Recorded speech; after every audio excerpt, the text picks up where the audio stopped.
एक बार फिर हम आप सभी के लिए एक नई वैकेंसी के बारे में जानकारी लेकर आए हैं। यह वैकेंसी पोस्ट ऑफिस की तरफ से ग्रामीण डाक सेवक के लिए निकाली गई है। हम इस वैकेंसी से जुड़ी apply date, age limit, application fee, post details, education qualification, pay scales, इन सभी के बारे में पूरी जानकारी देंगे। तो अगर आप भी इस वैकेंसी के लिए फॉर्म अप्लाई करना चाहते हैं तो जानकारी को ध्यानपूर्वक सुनें और वीडियो में लास्ट तक बने रहें, जिससे कि फॉर्म अप्लाई करते समय आपसे कोई भी मिस्टेक ना हो। तो चलिए सबसे पहले हम लोग जानते हैं इस वैकेंसी से जुड़ी अप्लाई डेट के बारे में। इस वैकेंसी के लिए फॉर्म अप्लाई जून 2024 से स्टार्ट हो जाएगा। फॉर्म ऑनलाइन के माध्यम से अप्लाई होगा। आप लोग अपने मोबाइल फ़ोन से ही या फिर किसी साइबर कैफ़े पर जाकर ऑनलाइन फॉर्म अप्लाई कर सकते हैं। फॉर्म पूरा 1 महीना तक अप्लाई होगा। तो जो भी लोग फॉर्म भरना चाहते हैं वो लोग जून से लेकर जुलाई के बीच में कभी भी इस वैकेंसी के लिए फॉर्म अप्लाई कर सकते हैं।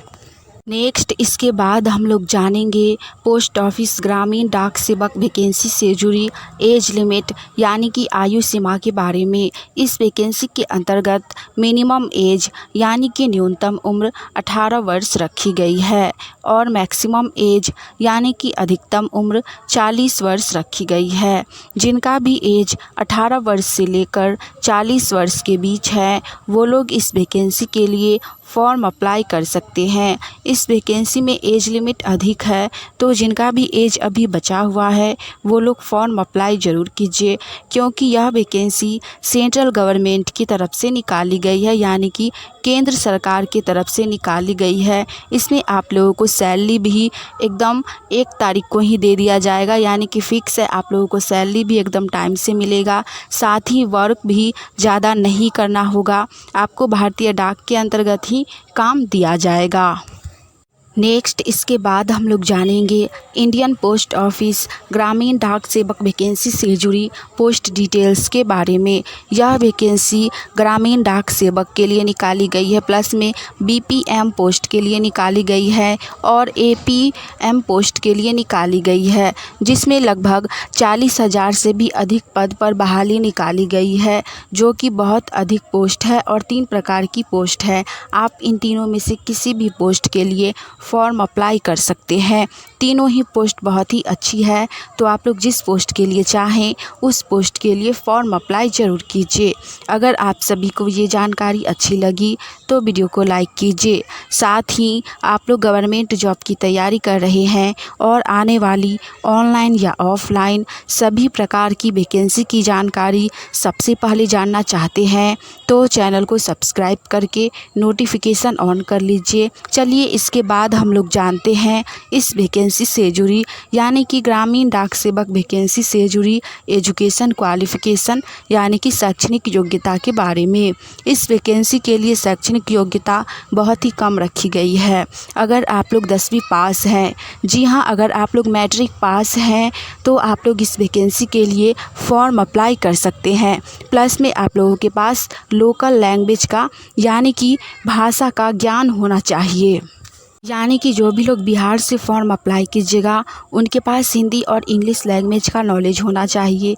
जो लोग दूसरे स्टेट से फॉर्म अप्लाई करेंगे वहाँ की राज्य भाषा जो भी होगी, जैसे कि तमिलनाडु से फॉर्म अप्लाई कर रहे हैं तो तेलुगु, उड़ीसा से फॉर्म अप्लाई कर रहे हैं तो उड़ीसी, इसी तरह से आप जिस भी राज्य से हो और फॉर्म अप्लाई कर रहे हैं वहाँ का आप लोगों को लोकल लैंग्वेज आना चाहिए और 10वीं पास रहिएगा तो ही आप इस पोस्ट के लिए फॉर्म अप्लाई कर सकते हैं। तो जो भी लोग 10th पास हैं वो लोग फॉर्म अप्लाई ज़रूर कीजिए। नेक्स्ट इसके बाद हम लोग जानेंगे इंडियन पोस्ट ऑफिस ग्रामीण डाक सेवक वैकेंसी से जुड़ी इम्पोर्टेंट डॉक्यूमेंट यानी कि ज़रूरी दस्तावेज के बारे में कि फॉर्म अप्लाई करते समय आपके पास क्या क्या डॉक्यूमेंट होने चाहिए, क्या क्या दस्तावेज होने चाहिए। तो सबसे पहला है आपका पासपोर्ट साइज कलरफुल फ़ोटोग्राफ। जी हाँ, आपका फ़ोटोग्राफ होना चाहिए पासपोर्ट साइज, जो कि रिसेंट का होना चाहिए, यानी कि हाल फिलहाल का होना चाहिए। 3 महीने से अधिक पुराना फ़ोटो नहीं होना चाहिए। 3 महीने से बहुत ही कम का होना चाहिए, यानी कि जो भी लोग फॉर्म भरना चाहते हैं वो लोग फ़ोटो खिंचवा लीजिए और प्रिंट करवा लीजिए। नेक्स्ट डॉक्यूमेंट है स्कैन्ड सिग्नेचर। आप लोग एक पेपर पे साइन करके ले जाइएगा, उसको स्कैन करके फॉर्म अप्लाई करते समय अपलोड किया जाएगा। नेक्स्ट डॉक्यूमेंट है एजुकेशन क्वालिफ़िकेशन। क्योंकि यह वैकेंसी 10वीं लेवल पे है, 10th लेवल पे है, तो आपके पास 10th का मार्कशीट होना चाहिए। आप लोग अपने साथ मार्कशीट भी लेके जाइएगा, ओरिजिनल वाला। नेक्स्ट है वैलिड आइडेंटिटी प्रूफ। इसमें आप लोगों के पास आधार कार्ड, पैन कार्ड होना चाहिए। जिनके पास पैन कार्ड नहीं है कोई बात नहीं है, आपके पास आधार कार्ड होना ही चाहिए। आइडेंटिटी प्रूफ में आपका आधार कार्ड कंपलसरी है, प्लस में आप दूसरा कोई भी अपना डॉक्यूमेंट रख सकते हैं, जैसे कि ड्राइविंग लाइसेंस या फिर वोटर आईडी कार्ड। इनमें से कोई भी डॉक्यूमेंट आप ले सकते हैं। नहीं है अगर आप लोगों के पास इसमें से कुछ भी, तो सिर्फ आधार कार्ड भी चलेगा। 10th का मार्कशीट होना चाहिए। उसके बाद डॉक्यूमेंट है डोमिसाइल सर्टिफिकेट। नेक्स्ट है कास्ट सर्टिफिकेट, जिसमें जो लोग EWS से आते हैं उनका EWS सर्टिफिकेट होना अनिवार्य है।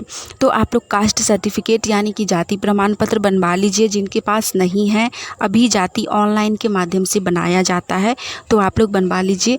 दूसरा निवास प्रमाण पत्र भी लगेगा, तो आप लोग वो भी बनवा लीजिए। फॉर्म अप्लाई करते समय आपसे ये सभी डॉक्यूमेंट मांगे जाएंगे, क्योंकि यह वैकेंसी के अंतर्गत आपको जॉब भी अपने ही राज्य में दिया जाएगा, अपने ही गांव में ही दिया जाएगा। इसीलिए आपका जाति प्रमाण पत्र और निवास प्रमाण पत्र होना आवश्यक है। सभी डॉक्यूमेंट आप लोग रेडी कर लीजिए और फॉर्म अप्लाई कर लीजिए, क्योंकि फॉर्म 1 महीना तक अप्लाई होगा। तो जिनके पास भी डॉक्यूमेंट अभी तक नहीं है बना हुआ जाति और निवास प्रमाण पत्र, वो लोग अभी ही ऑनलाइन कर लीजिए। फॉर्म आप लोगों का भराने से पहले ही बन जाएगा। 10 से 15 दिन में ऑनलाइन के माध्यम से जाति और निवास प्रमाण पत्र बन जाते हैं।